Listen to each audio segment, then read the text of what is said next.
Hello, my name is Charles, and I'll be presenting our work trade-offs between explainability and efficiency in machine learning deployment. Just a disclaimer, we were not able to acquire the data before the presentation, so our present discussion is based on our preliminary work. So to motivate the research, we contrast human reasoning with machine learning.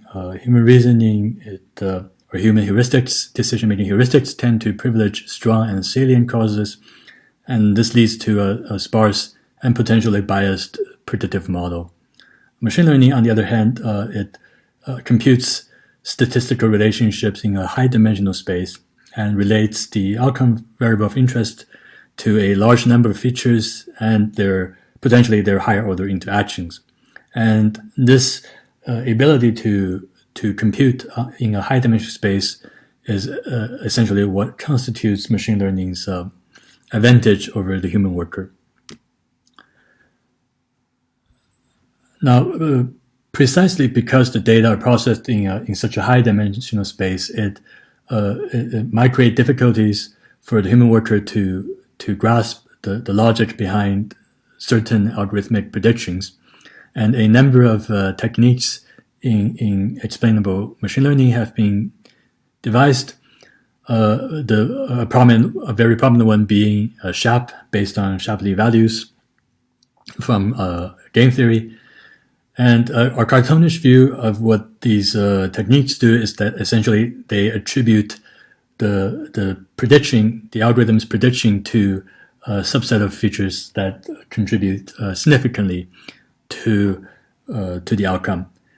And this creates potential trade-offs because these explanations essentially transform the high-dimensional prediction space in which machine learning computes back into a low-dimensional one, precisely in order to facilitate human understanding, to re-engage with human reasoning, which is probably more sparse and potentially biased. And the problem this creates is that it might induce the human worker to re-engage with his or her sparse and biased model.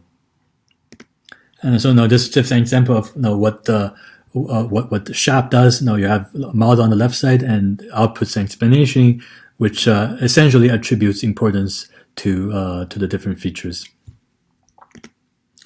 What are our proposed contributions? There are two. Firstly, there's growing theoretical literature on some of the drawbacks of explanatory methods such as SHAP. Our investigation is more empirical, and it treats the trade-offs between explainability and efficiency as a managerial problem. Whether and how explanations are furnished can have an impact on efficiency for an organization.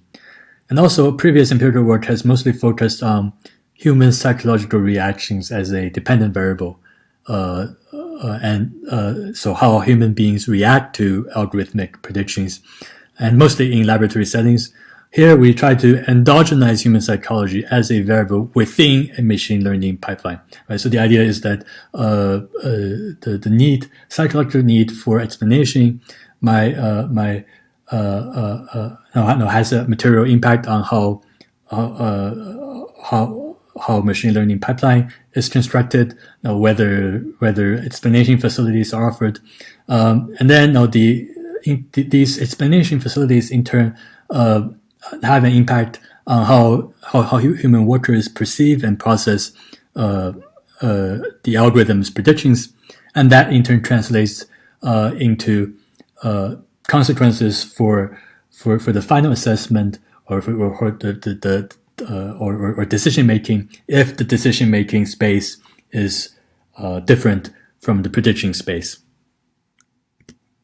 So I'll describe the empirical context. It's a public agency in a European country that's responsible for dealing with employment. And counselors at the agency, they receive case files about unemployed individuals with machine-readable features such as age, gender, education level, etc. And then they give unemployment risk assessments, low, medium, or high, where high essentially means that the individual has a high risk of staying unemployed for more than half a year.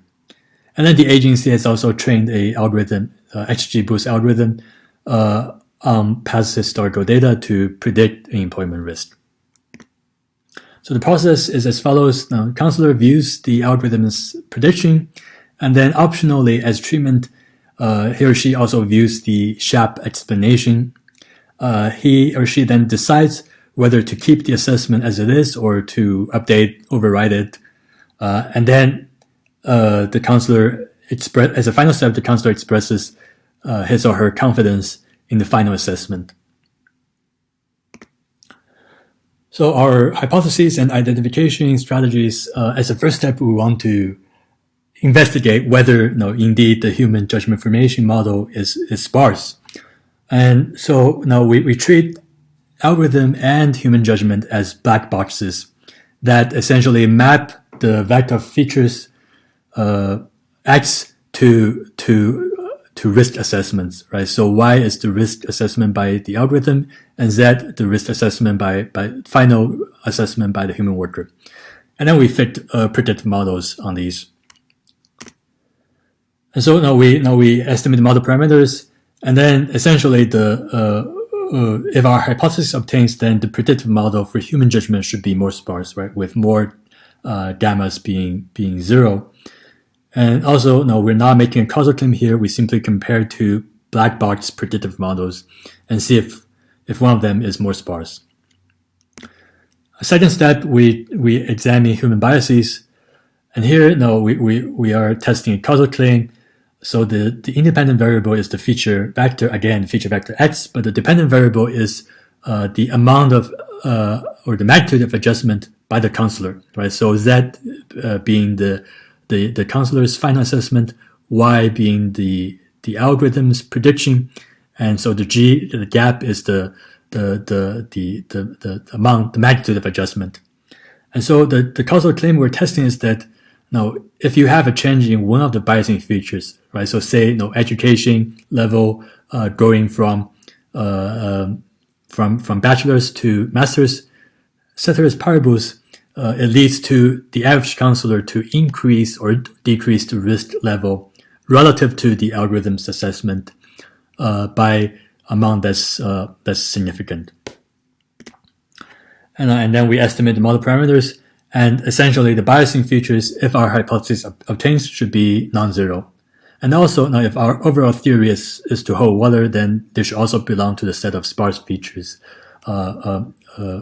identified in the first part. And as a final step, we examine our overall theory, which is that the offering these SHAP explanations would induce humans to revisit their previous prior model. And so there's two parts. First, we examine the sparse features, right? So the idea is if a sparse feature is in the explanation set, then it should increase the counselor's confidence in the final assessment if explanation is shown to the counselor. And for the second part, we examine the biasing features. Now, if one of the biasing features is in the explanation set, then furnishing that explanation to the counselor would increase the probability of the counselor updating or overriding the algorithm's assessment. So to summarize, we adopt a diff in diffs approach here. The first diff is between treatment, whether there is SHAP explanation, if there is SHAP explanation that's being offered, and control, which is if there is not.